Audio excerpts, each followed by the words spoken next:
A gente traz a esquerda e os macronistas agarram-se ao cordão sanitário na França para evitar a maioria absoluta de Le Pen. Pelo menos 200 candidatos a deputados que passaram para o segundo turno das eleições na França retiraram as suas candidaturas para tentar impedir uma maioria absoluta da extrema-direita no parlamento da França. É neste contexto que a coalizão de esquerda, Nova Frente e aliança também de centro-direita do Emmanuel Macron reativaram a chamada Frente Republicana com o objetivo de isolar a extrema-direita e impedir a vitória. Como é que você analisa essas movimentações, professor? O jogo só acaba quando termina?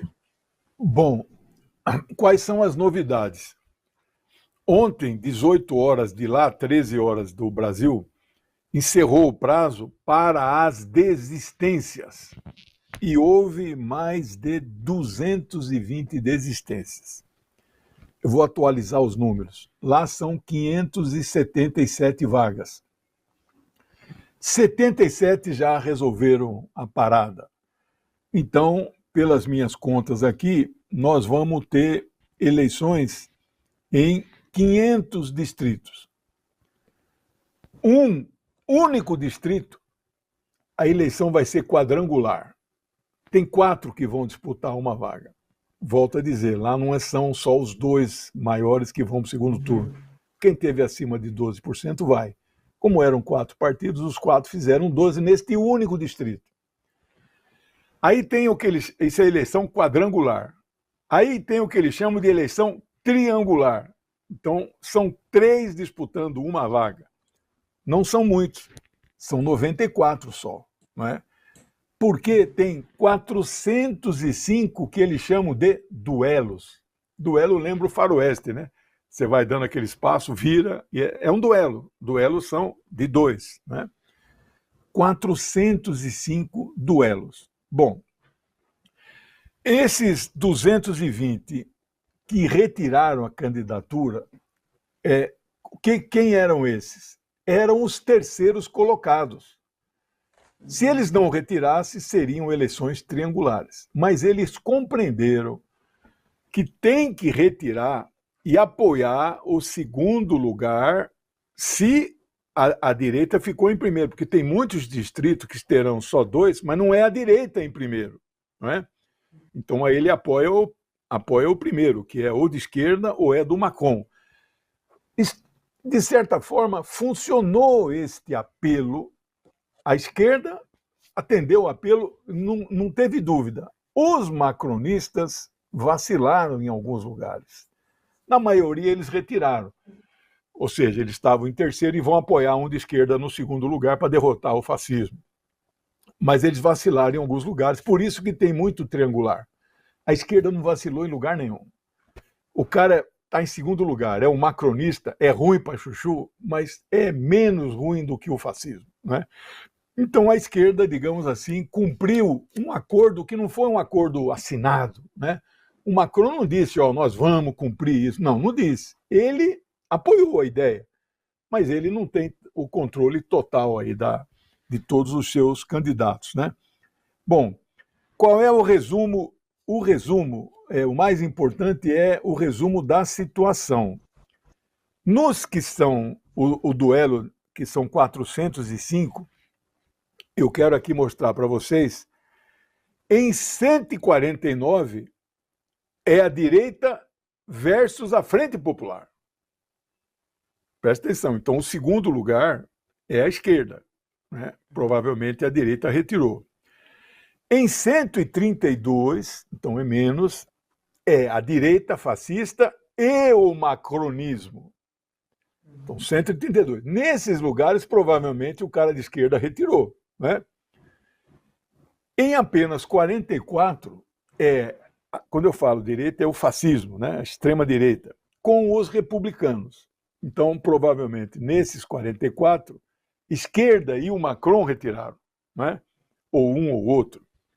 Bem, eu fiz aqui algumas projeções e com base em algumas pesquisas que eu vi também, se os fascistas vencerem em 50% desses distritos, eles elegem 180.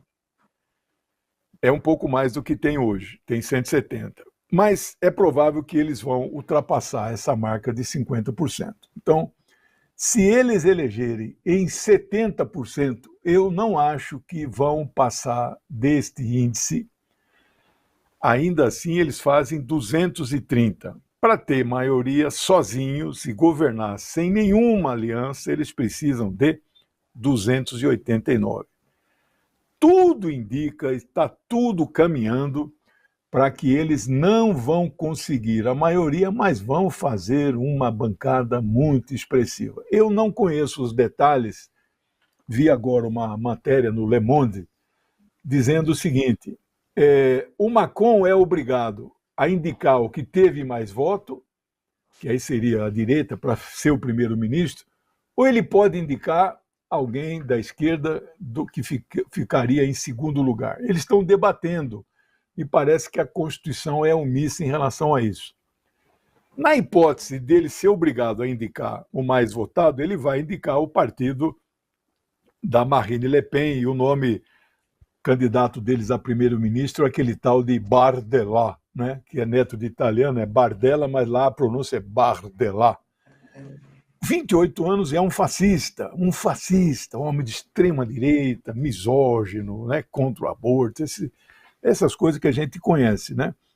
Se ele for obrigado, ele vai indicar. Mas esse cara não vai formar governo em hipótese nenhuma, né? Nem a tal da direita tradicional, nem a esquerda. Ninguém vai compor com ele. Bom, se a França for igual a outros países parlamentares, então não formou governo, aí passa para o segundo colocado. A discussão é, Macron já pode indicar logo o segundo colocado para formar governo, esse vai formar governo com um pé nas costas, porque todo mundo é contra esses fascistas, porque está lembrando uma época em que a França foi ocupada pelos nazistas, de 41 a 45, que ninguém quer lembrar, isso tem que apagar da história da França. Aquele governo de Vichy era um governo antissemita, um governo que perseguia trabalhadores, prendia, matava, né? Então, nós estamos esperançosos, mas a eleição na França não vai sair da nossa pauta até domingo. E, por fim, resumo das triangulares. Então, são os locais onde tem 3. Nos locais onde tem 3, 71 locais, sempre os fascistas, mais a esquerda e mais o Macron. Isso significa que nesses locais, os candidatos do Macron resolveram não retirar. Então, podem beneficiar a direita nesses locais, né? Mas o povo é sábio, o povo vai escolher. Aqui no Brasil, a eleição presidencial, ele já vai fazendo o voto útil bem antes da eleição, ele vai abandonando o candidato do coração e já vai, né, dando intenção de voto para aquele que ele vê, não que é o candidato do coração dele, mas o que tem condição de derrotar o pior, né? É o chamado voto útil antecipado, né? Bom, é isso, Nama.